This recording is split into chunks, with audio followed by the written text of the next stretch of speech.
We are here today at the JSOC. I was just doing a tour of the Integrated Response Center that exists here between Virginia State Police and Virginia Department of Transportation, talking certainly about the response to this storm that we've seen over the past couple of days, but frankly the way these operations work in such an integrated fashion in all circumstances. I am really grateful for the extraordinary work of so many of the folks who are here in the room. Virginia Department of Transportation employees, contractors, people who have been out on a 24-hour cycle working to clear roads and respond to this storm. State Police, Virginia National Guard have been doing exceptional work around the clock to make sure that people, Virginians, are supported as we continue to respond to this storm. You know, importantly, so many Virginians really listened to the call to stay off the roads, and as a result, we saw more than an 80% reduction in traffic yesterday on Sunday. That allowed for Department of Transportation to be on the roads, to be able to clear those roads as best as they could while there was still that rain, this predominantly sleet and snow falling. And ultimately, we were prepared for the storm. Certainly, we saw more sleet, thankfully, than freezing rain. But I want people to continue to be aware, especially as we see really low temperatures over the coming days. The pavement's going to be very, very cold, and any place there's moisture, that has the real possibility of freezing and becoming icy over the course of days. VDOT is going to be hard at work working to make sure that we continue to have safe roads. But certainly if someone can stay off the roads, please stay off the roads, particularly at night and particularly as we see temperatures continue to be cold. Be very, very careful. What would you say just about the biggest impacts that we did see from this storm this weekend? So certainly I think some of the biggest impacts that we were all really worried about, we were able to mitigate some of those threats by encouraging people to stay off the roads. With that more than 80% reduction in traffic, that's an unknowable number of car accidents, potential fatalities, or slower response and ability to plow the roads. So the reality of what happened, because so many people chose to stay home, chose to stay off the roads, is that VDOT was able to respond quickly. While there certainly were many disabled vehicles and some vehicle accidents, the numbers that we saw were lower than certainly what had been kind of my greatest fear as we were headed into this storm. We're not totally out of the woods yet because we are anticipating continued really low temperatures in the coming days. But I think people have such an awareness of the severity of the storm. Of course, it hit the entirety of the Commonwealth, and we want people to continue to be careful into the coming days, particularly in the evenings and overnight when the temperatures drop even more. On Saturday, I know you were talking about FEMA and some of the resources coming to Virginia, and I'd love to know just about the impact that FEMA resources have had throughout Virginia and possibly here in greater Richmond too.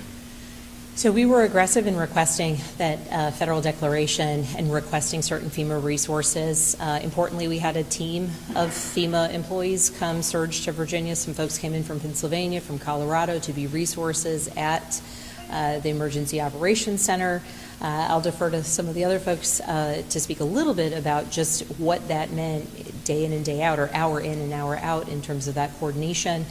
We also had access to federal supplies, generators, and food supplies in the event that they became necessary. Certainly when it comes to emergency management and responding to a crisis, you want to be as fully prepared as we possibly can. So I'm really pleased that we were ready for every contingency, and in fact we're able to proceed forward, leverage certainly some of those federal resources, FEMA employees, and be ready if and when we needed to leverage the food or generator supplies. Are there any areas across the Commonwealth that you're aware of that were hit harder than others, or that need more assistance?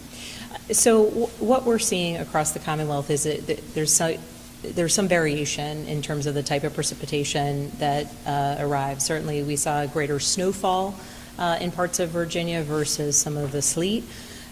We were also, some of the forecasts really were calling for a lot of freezing rain, and if you look at some of our neighboring states, particularly Tennessee, was so hard hit with some of the freezing rain, and we've seen the real catastrophic consequences of the freezing rain. And so some of the impacts are slightly different in terms of what it has meant for the ability to clear roads, and I'll defer to the Commissioner of Virginia Department of Transportation for any further details on that. But really, it was an all-hands-on-deck moment, and in the different regions, whether it was sleet, whether it was greater amounts of snow or a very wintry mix, they adjusted in terms of how they were preparing the roads and responding in real time. Governor, any further thoughts on what it was like to prepare for this? You know, a couple weeks ago, it was like 60 degrees, and then this storm came across the entire country, hit the Commonwealth. Any thoughts on what it's like to maybe pivot and prepare on a time like this? Yeah, I think it's important that we were tracking weather closely because of the size of the storm. Of course, it hits not just the entirety of Virginia, but many other states. I do think the fact that the storm was so prominently featured in national news really helped to draw people's attention to the fact that this was going to be a big storm and it would have significant impact.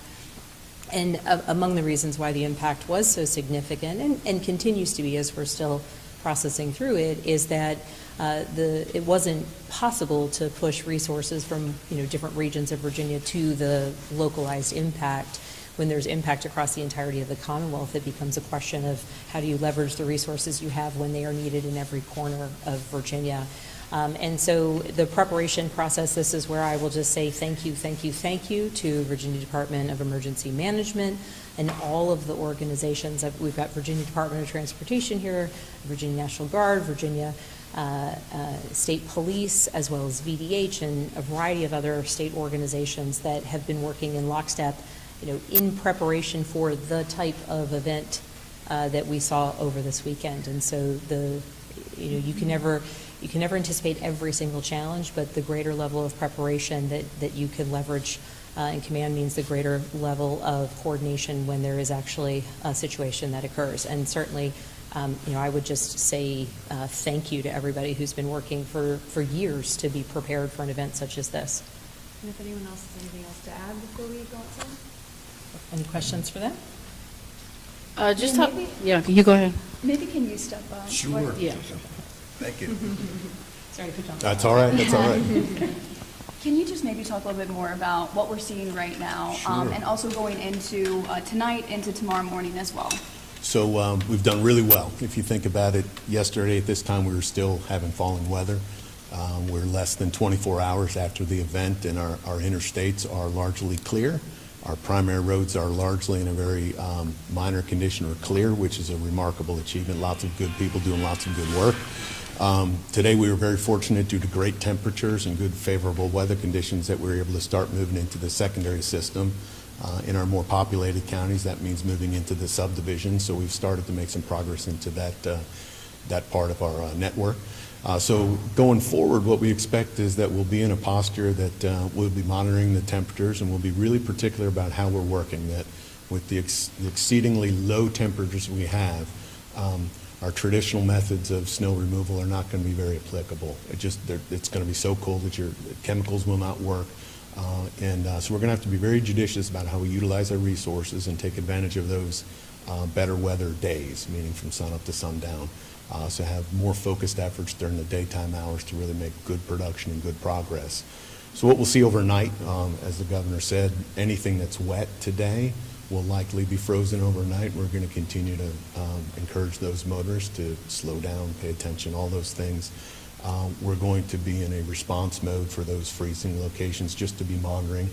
If necessary, we'll apply abrasives, which may provide a little bit of traction for the motorist if we perhaps had a bridge deck or something that was becoming impassable or something of that nature. So really our effort's going to focus on maintenance during the overnight period, but then really kind of into an assertive mode in the morning when the weather comes up and the temperature comes up, and hopefully the sun comes out tomorrow, and we'll be able to continue to make progress further into the secondary system and into the neighborhoods. Thank you, guys.